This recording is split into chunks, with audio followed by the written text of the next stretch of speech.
Redondo. I'm very excited to be here for this special live recording of the UX King podcast. We will be recording this and then editing it, and it will be available on our podcast and YouTube channel on October 7th. So a little bit about UX Cake. We are a podcast for professionals at every level, and what we really focus on is more of the soft skills and development. The soft skills and development that we need to layer on top of the hard skills that we need in order to be really effective in our work and in our career. So we have a very wide, diverse audience of listeners, and also a very diverse group of speakers, designers and researchers, but also people in the product field like Shana Atkins, as a matter of fact, and developers as well. So everyone who's involved in creating experiences. We are going to have a panel. I will set up the context for the subject of the panel while everybody gets mic'd up and on stage. Hang on one second. Yes, our topic. No, I didn't forget our topic. Never mind. I feel like this is really, we chose the topic a long time ago, actually, and after listening to all of these presentations today, I feel like this is kind of the culmination of what so many of the presenters were talking about, working with others and building relationships. It's really difficult, if it's even possible, to have impactful work and get our work integrated into the end product if we're not collaborating and working with others. And, okay, we're still waiting. So our topic is collaboration and collaborative research, actually. And I know what you guys are thinking. You're thinking, why are we even talking about collaboration? Because I have never had a problem with that with any of the teams that I've worked with, right? Okay. Who here has experienced difficulty getting others to collaborate with you in research? This is, yeah, basically everyone, and anyone who didn't raise their hand probably should be up on this panel telling us how you've avoided that in your entire career. Or maybe you just started out and we're going to tell you what you can expect.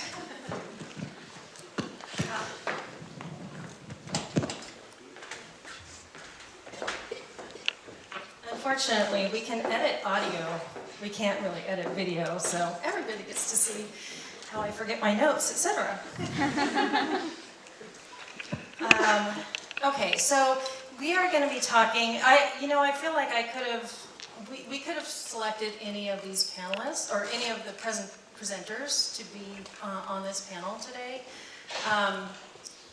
but we couldn't do that. That would be several panels, and so we had to choose three. And you have already heard from them today, and hopefully you've gotten to know them a little bit. So I'm going to introduce them as how we decided to ask them onto the panel.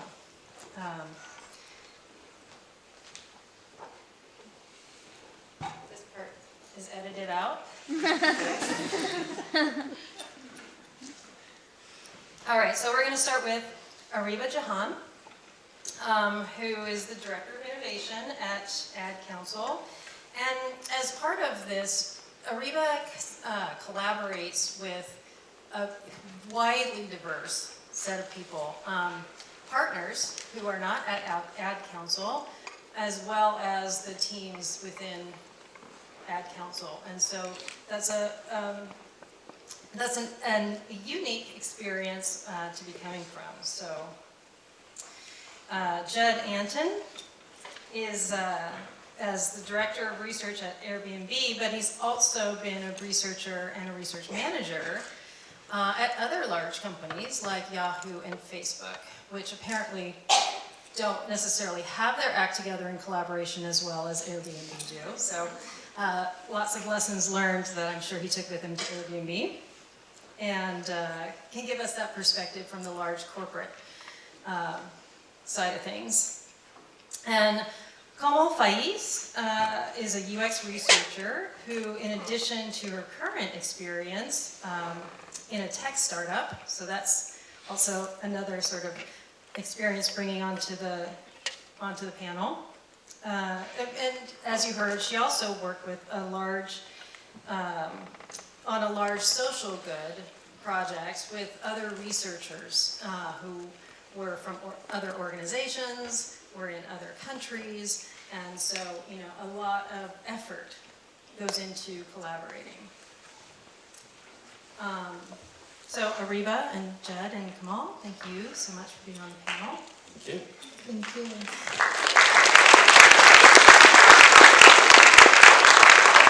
It is a lot of extra time, or some extra time at least, to be on a panel. You don't just like get invited and you come up on stage and get asked questions, and so thank you guys.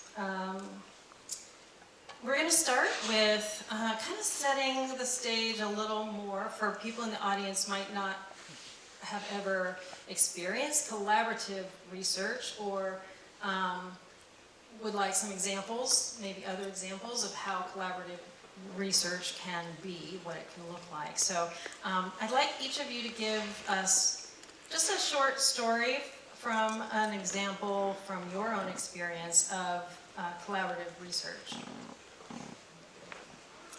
Oh, yes, Ariba, please, why don't you start? Sure. I think the project I shared earlier, co-creation is definitely one way we do collaborative research, where we create space for our users to join us in the process. We're not able to do it for every single project. I think that would be ideal.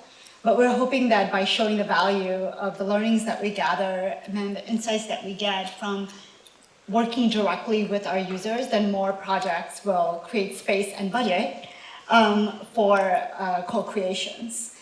And another unique thing about the project I shared today was all the team members that focused on this work, we kind of all came in from very different functions.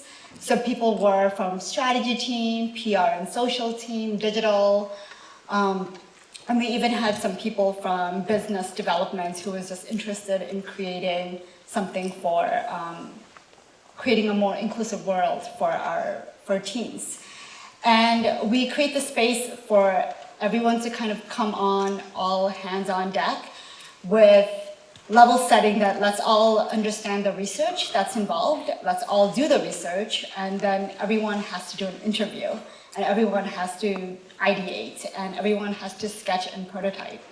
And the has to is also giving permission for everyone to realize, like, just because you're in a PR role doesn't mean you can't do research.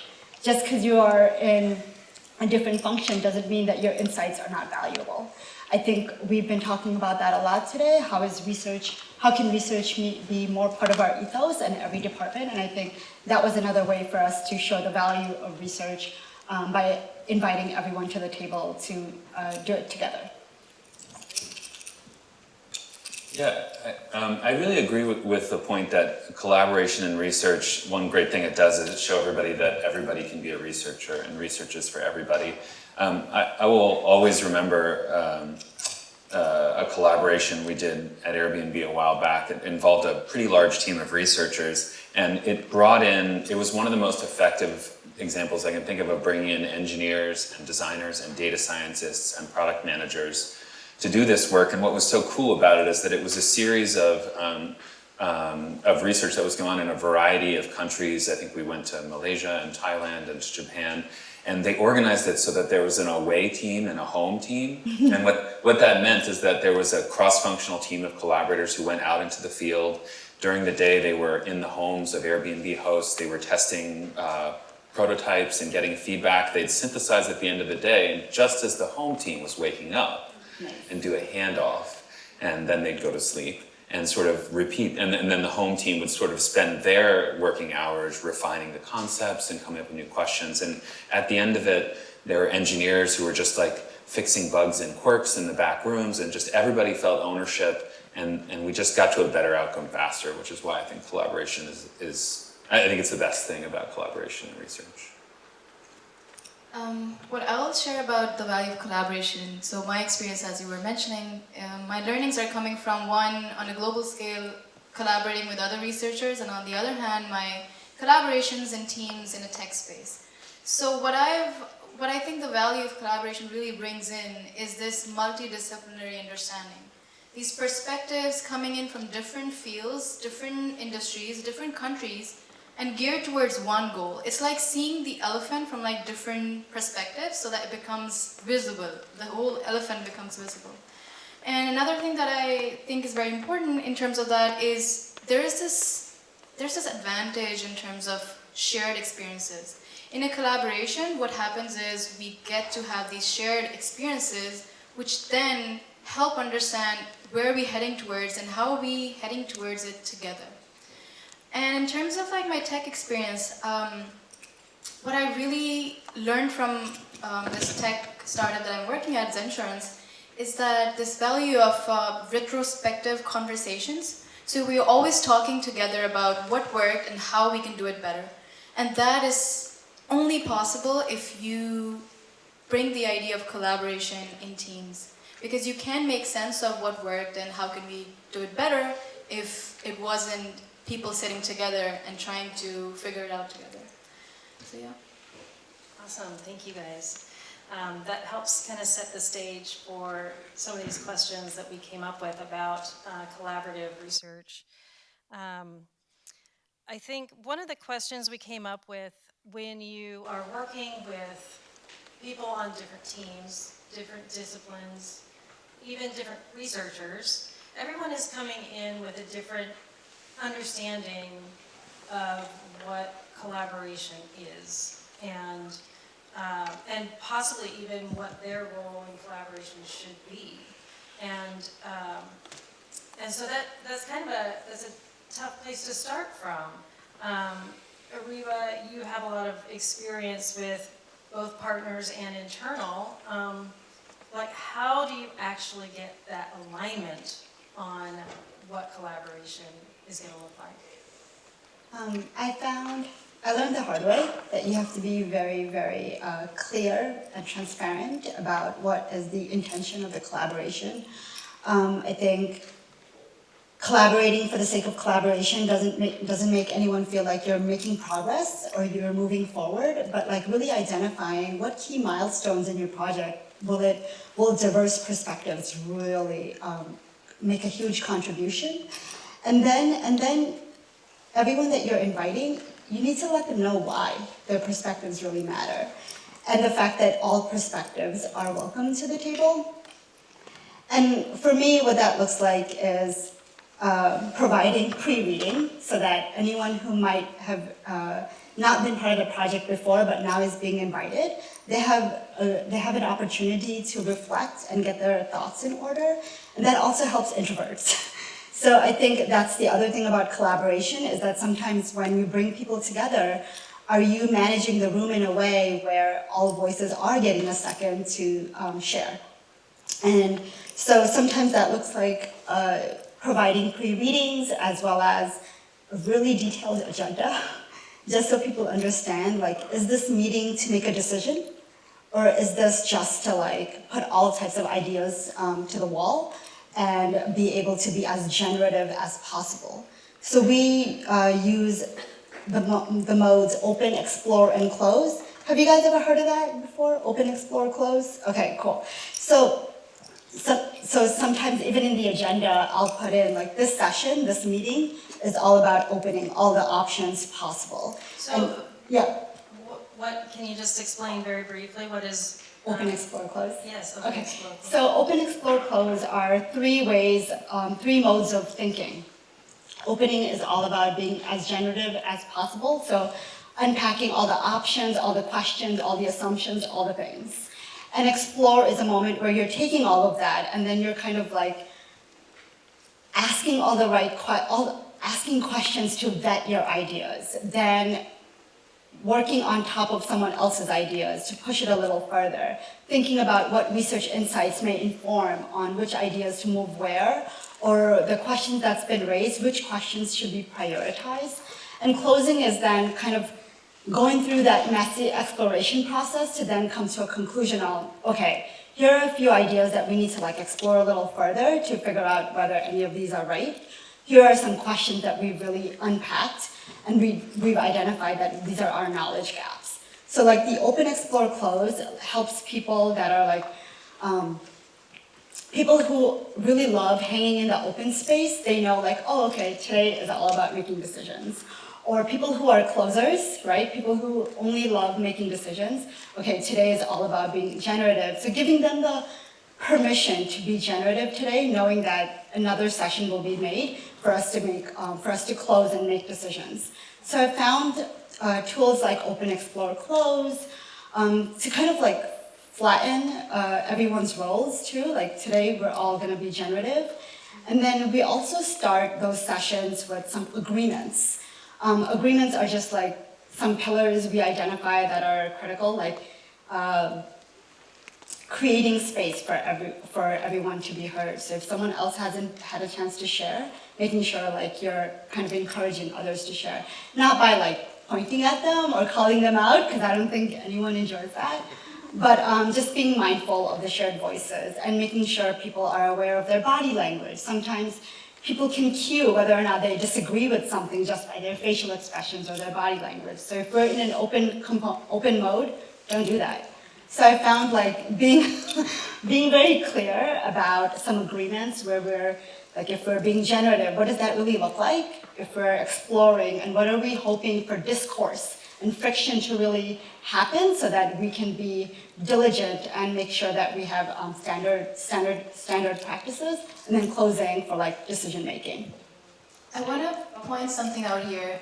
Just the role of the facilitator here, especially Yes. in terms of the researcher playing that role, because we as researchers are so used to looking at things in a neutral way, keeping our biases and assumptions at check and knowing what our assumption biases are. We can actually navigate these kind of collaborations in a better way, because then we're thinking about things like, how do we actually, bring down the dominant voices and bring up the unheard voices, and how do we navigate them through, make people see at the open part of the process, and then make people see the importance of the closing part. So yeah, I just wanted to... Yeah, I think that harkens back to our keynote this morning from Judd, where let's use our hard skills of research to actually facilitate a structure of collaboration. Yeah, I was thinking about how the awareness that one needs to have around the context to make a successful collaboration. Just thinking about 3 environments I've been a part of: Airbnb, Facebook, and Yahoo.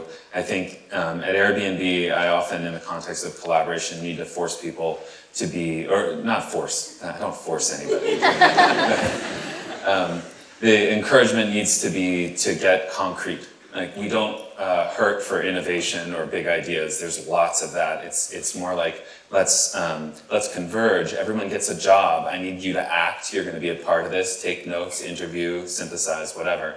At Facebook, my experience, and I should also say that that's a giant company with a lot of different contexts in it, and I haven't worked there in a long time, so I don't pretend to know what it's like anymore. But my experience was often different and opposite. It was very operational, and I had to encourage collaborations to think more openly. And then kind of at Yahoo, it was just like, who are you again? What are you doing here? So anyway, the point is, I think a successful collaboration needs to respond to the environment and the context in which you're operating. Maybe that's the most obvious point of the afternoon. I don't know. Necessary. Yeah, it's like the more techniques that you have in your toolkit, because what worked for you might not work for me. What worked for me last time might not work with this new client. So So we have to be really flexible and adaptable, which fortunately, as researchers, I think that comes also with the territory of being in research. And I'm curious, Kamal, actually working with other researchers, so I would imagine they're very comfortable with collaboration, but perhaps have different ideas about what that looks like or what they're used to doing. Definitely. I think one part of that was, well, besides that, the communication part was a big thing for us because we were in like different time zones, different um, professions, even. Like some of them were academics, some of them had like full-time job. I was running my own company. So um, in terms of this sort of collaboration, I think the one thing that we all experienced was we would bring different perspectives, but we will always have space for another person. Like I remember Dr. Andre, who's the chair of ergonomics at Coventry University. She met us and we were talking about, okay, she has these assumptions about mobility, and then she said, but what do you guys think? You know, raising that bit of a space and making that space in terms of, okay, I have this opinion and I hold on to it strongly, but what do you bring into this conversation? I think that was the best piece. However, we did struggle a bit in terms of our perspectives on what mobility looked like in these countries. So, because we were all coming from different backgrounds ourselves, we were coming from our own lived experiences and what we had seen and what we had observed. So, our understanding of mobility in these three different countries was coming from those perspectives. And then those conversations were where we had our different ideas come together. So, for example, I talked about this thing that mobility in low middle income countries has dissimilarities. And in the beginning, all our perspectives, especially perspectives of others in the group, besides like the two South Asians, it was more as like all these countries would have similar problems. And then when we conducted that research, we actually came to this understanding that they're not the same.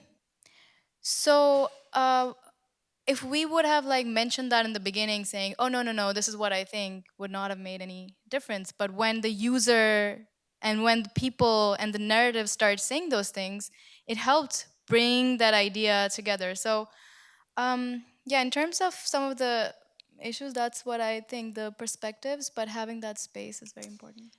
Well, and in that particular instance, you're working with other researchers. So one can probably assume that researchers in general. Are we supposed to run? Oh, That's the end of our panel, everybody. you have to be joking. Is that it? I think that's a fire alarm. I think we should go. We should be running.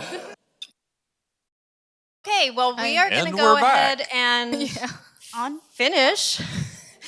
We're going to jump through some of the middle.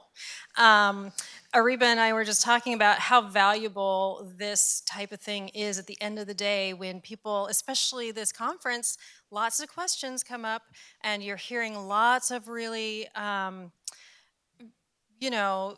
great ideas, but maybe thinking, okay, how can I actually do this? How can I actually get this kind of thing done where I work? So I do want to ask one more question, but my point is I really want to get to Q&A. I would like you guys to be able to ask questions. And in fact, if you want to think about a situation or scenario that you have experienced or maybe are in right now, that you would be willing to share with us to get some expert advice right here, that would be great. We'll see how much time we have. So Kamal was just talking about, or I think I had mentioned with researchers, working with other researchers, you can at least assume that they understand the value of collaboration and collaborative research. But that is not always the case.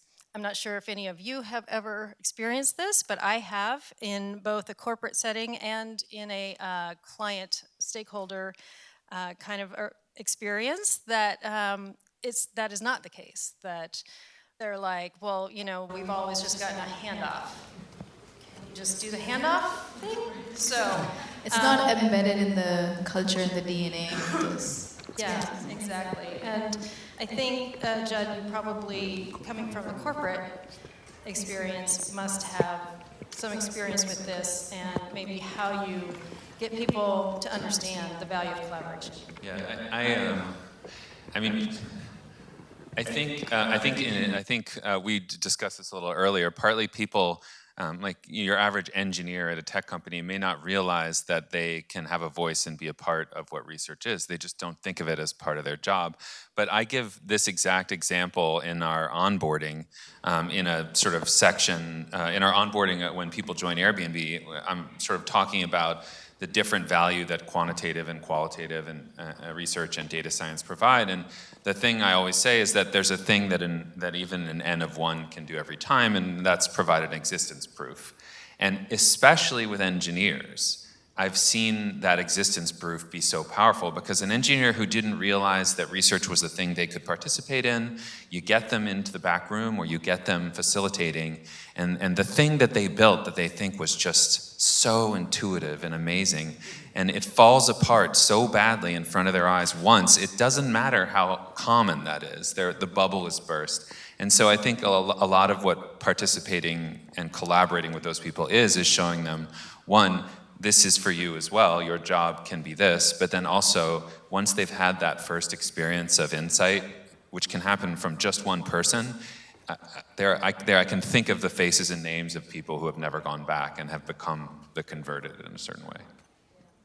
I want to add just a bit here. I think there is also this thing about having allies in your organization, in your company, in that setting, that really adds to it. And that's also a bit about collaboration. I think, Ariba, you were discussing about that earlier as well. Having people who kind of see things in the same way and can become your allies in setting forward a stage for value of UX research, value of collaboration, could also be a great, way forward. And how do you do that is something that needs work. Well, I think, we heard one example this morning from Judd. You find the two people who you really, really need to get on board with you, and you work on some ways of maybe even collaborating or, actually showing the value. Yeah, you find out what motivates them. Do some research on that topic. It's a little, does it sound like a trick? It's not a trick, but it works. I call that authentic curiosity. I love it. Yeah.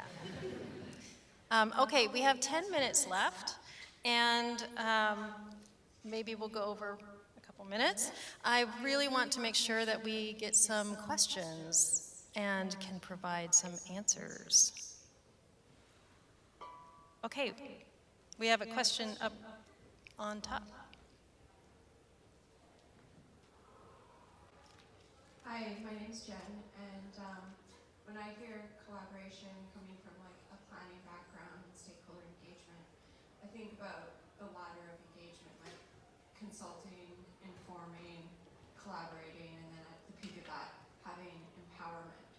So I'm just wondering, in your work, if you've had situations where teams have been fully empowered and how that would differ from collaboration, and just weaving that into your work at all. And when you say fully empowered, what do you mean by that? Empowered to do the collaboration? Yeah, empowered to make that like closing decision. So when you talk about open and then coming to that close, in a collaborative situation, there is that entity, person, or organization that holds the power and can ultimately make the decision. Whereas in an empowered situation, you have the group that is fully making that decision without that, one entity. Right, okay. I think that's the power of research. So I think Hi, my name's Jen, and when I hear collaboration coming from like a planning background and stakeholder engagement, I think about the ladder of engagement, like consulting, informing, collaborating, and then at the peak of that, having empowerment. So I'm just wondering, um, in your work, if you've had situations where teams have been fully empowered and how that would differ from collaboration, and just weaving that into your work at all. When you say fully empowered, what do you mean by that? Um, Empowered to do the collaboration? yeah, empowered to make that like closing decision. So when you talk about open and then coming to that close, in a collaborative situation, there is that entity, person, or organization that holds the power and can ultimately make the decision. Whereas in an empowered situation, you have the group that is fully making that decision without that, one entity. Right, okay. I think that's the power of research. So I think the examples I shared earlier, and I just realized podcast listeners won't have examples per se, but oftentimes you get into a brainstorm, right? And there's stickies everywhere. Everyone's had a great time. If it's facilitated well and space has been created for all voices to be heard, plenty of solo storming really helps with that. And then people kind of like leave and they Plenty of soul? solo storming has been. Do you guys know solo storming? When instead of screaming out your ideas, you take a second to write them down. This is to prevent groupthink, and then later on share. So what happens sometimes is people do the thing, they have a great time, they feel like their voices were heard, and then no one knows who makes the decision. Or like the decision is made somewhere over there by somebody, and then you just hear how it was rolled out, and then you're trying to figure out, I didn't remember that idea being shared in the room. What happened? And for us, what's really been helpful is being very thoughtful and intentional about like detailing out the process. Like, here's when we're gonna do the opening, here's where the closing is gonna happen, but this is how it's gonna happen, and whether or not it is democratic. Are there constraints that must be considered for, and what are they? And so if we're opening, then the exploring phase is when we're really transparent about our design constraints. And then that's when we also make sure, like, are we still informed by our research and our user insights? So I think that's where being a UX researcher really is a huge, allows you to be a key player in that and making sure like, cool, let's make sure we're making decisions based on what we're finding. Or as well as in that moment, what other questions do we really need to get out there and uncover first before making There's the also this thing decision? about So being collaboration intentional about like sometimes why has this research idea that matters everyone in has order to make own those the stuff decisions, equally, and being everyone has to intentional take away in something communicating that with other Sometimes people that are it's not involved, important so that they in understand like this is what collaboration all of progress looks like the key in players or moving forward in the stakeholders involved project, take and it this is up equally. how we are There's making one those good thing decisions. that we do And in so our are you team there is that saying that sometimes when we're collaborating, by doing these we things, take away chunks of structuring that it this like way, final getting people solution, on and we board say, okay, this with the part value we of will take for collaboration, autonomy, this part. So for example, my actually US team then will take up, okay, so creates the design part empowerment? will do, tech Yes, part I you think the guys do empowerment project, you happens. I help think us, Kamal was saying navigate this, and then we'll come a back to really it and great see where it is. facilitation helps So with that, I but think also you need sometimes a this company idea of culture that collaboration values also becomes collaboration, like a myth that that because we values different collaborate, perspectives everyone being should shared. have the So I same think you can ownership do of what you that, can in which a is not room, true, but the and it company doesn't have culture to be also true has to be because shifted. it's Um, again different and the teams company coming culture together also with has their to own respect goals, with their own decision of the ideas, many and and not so decision of the it's few, and okay to user take user away, research. autonomous And I think you get portions of there that. by identifying the projects where you can show that and you can prove that value and you communicate that value so that other people can see, like, oh, okay, I see what happened there. How do I also get that win? Okay, research. There's also this thing about collaboration sometimes has this idea that everyone has to own the stuff equally and everyone has to take away something equally. Sometimes it's not important that in collaboration all of the key players or stakeholders involved take it up equally. There's one good thing that we do in our team there is that sometimes when we are collaborating, we take away chunks of that final solution. And we say, okay, this part, we will take full autonomy. This part, so for example, my UX team will take up, okay, so design part we'll do, tech part, you guys do product, you help us, navigate this. And then we'll come back to it and see where it is. So this, I think sometimes this idea of collaboration also becomes like a myth that because we're collaborating, everyone should have the same ownership of that, which is not true and doesn't have to be true because it's, again, different teams coming together with their own goals, with their own ideas. And so it's okay to take away, autonomous portions of that thing. I totally agree that the best collaboration doesn't have to be 100% consensus driven. Often that's actually not a good way to approach it in my experience too. I agree. Those get conflated so often. I would say if you can create space for people to disagree, is really powerful. One of the books I recommended was Nonviolent Communications. It's so good. It's really all about like how do you create space for that discourse so that in the exploration phase you have different people coming at it, to borrow your words earlier, to look at the same elephant from different sides, right? And then be able to share that. And sometimes the lenses may not match, right? So instead of consensus, being able to say, I don't really agree, but I can commit to testing this, right? I don't necessarily agree with that idea, but how could we test this in a way where we can get evidence to move a little forward? So When I started looking at Do we have it any other as a questions? leverage Oh, point we have a bunch and now. not as Okay. a syndrome. So every time I feel that way, I tell myself that Hi there, it's a good I'm. thing that I feel Hi, I'm Yan. I'm wondering. Thank you for talking about how we should all bring up. We should have all voices heard. As someone new to, relatively new to the UX field, though, I find that imposter syndrome could be a little bit counterproductive to contributing to collaboration. I wonder if you have any tips on how to manage that. Syndrome on the part of the researcher or on the part of the people you're trying to get to collaborate with you? I think both. So just internally feeling the power that you have power to do so. Okay. One of the challenges we're facing is that I have a interesting way of looking at it.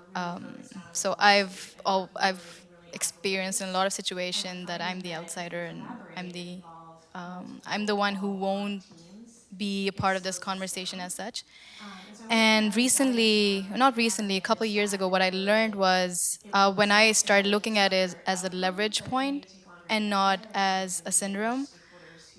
So every time I feel that way, I tell myself that it's a good thing that I feel this imposter syndrome because now I can step back a bit, take a step back, and be able to see this with a more neutral and unbiased perspective. And it's good that I can't relate too much because then I'm not so emotionally invested in this. So I would say like spinning it around in another way has really worked for me, and maybe you can try it too. Right? And then you break the project down into Okay, let's get another discrete question. units that can have specific I'm Julia. I'm a part of the research team at Nike, and we're really focused on working more collaboratively right now. So I'm excited that we're having this conversation. One of the challenges we're facing is that we support the digital organization and we're really focused on velocity and working in really agile ways. And we're finding that if we collaborate and involve multiple quant teams, it slows us down. And so I wonder if you have any guidance around kind of how to manage that and know that it will result in a stronger outcome, but it may take longer to get there, and how to kind of manage stakeholders who have an appetite for working really quickly. like maybe you come back together. I have a concrete suggestion that I've seen work, which is to think of it in two phases. The first is very short. Maybe it's just one day or one meeting, but it's the part where you need everybody to come together, efficiency be damned, to make sure everybody's voice can be heard and you're all together on the same page about what you're going after and how you're going to work together. So that's like phase one. It's the beautiful kind of group hug moment. And then you divide and conquer, right? And then you break the project down into discrete units that can have specific collaboration points. So maybe they don't all have to come back together into the group hug. Maybe the way they work is actually the different teams are taking ownership of bits, and it's clear for each one of those bits where they need to reach out to somebody else in the group, but it's probably not everybody. So it's sort of taking that 1-2 approach. First, the big group moment to get everybody aligned with a shared framework and understanding, and everyone's voice is heard.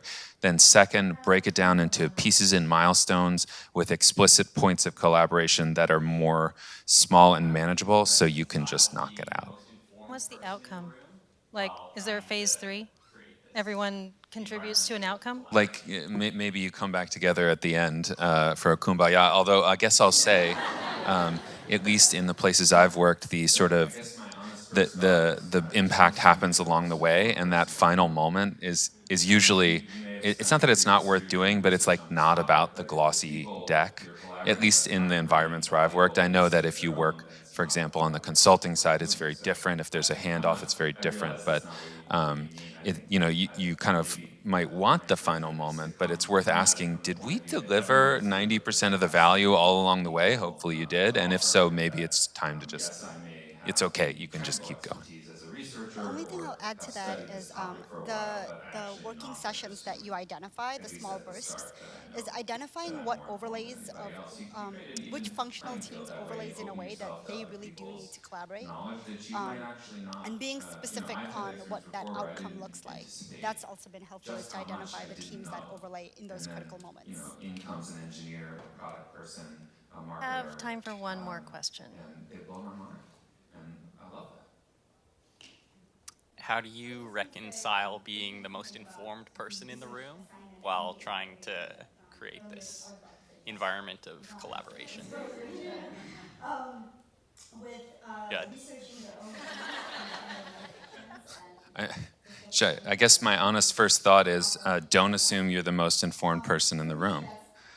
I mean, you may have spent the previous year doing research on this topic, but if the people you're collaborating with aren't bringing valuable insight of their own, then it's not a collaboration that's worth doing. So I realize that's not what you mean. I think maybe my encouragement is to come at it from the point of view that everyone is here because they have something equal to offer, and that yes, I may have the technical expertise as a researcher or have studied this topic for a while, but I actually am not going to assume, at least at the start, that I know that I'm more informed than anybody else. You create an even playing field that way. You open yourself to other people's knowledge that you might actually not. I've had that experience before where I didn't anticipate just how much I didn't know, and then in comes an engineer, a product person, a marketer, and they blow my mind. I was just going to say, this makes me think about the research assignment that you gave everyone earlier. I was about to say yesterday. It was not yesterday. It was earlier today.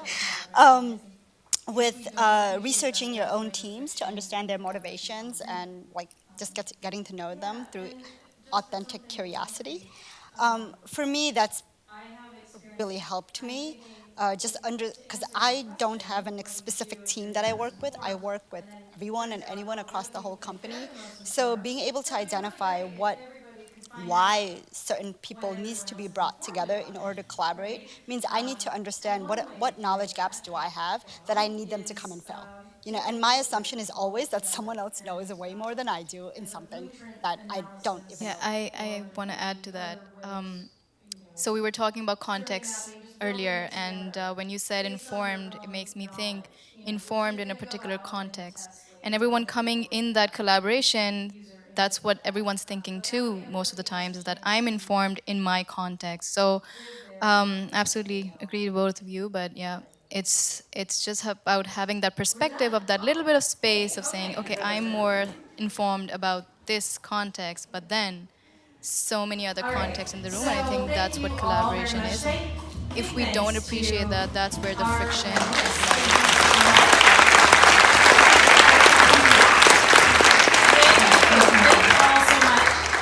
If you're interested in the podcast, to answer your question, what do you do if you're the most informed? And then it turns out all the other people think they're the most informed. So it'd be really great if everybody could find out what everyone else is informed about, right? And one way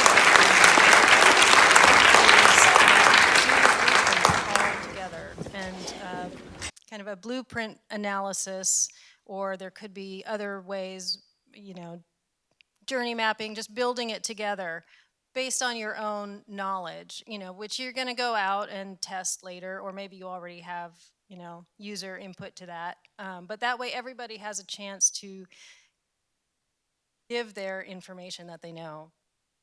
One idea. We're done. Oh, hey, okay.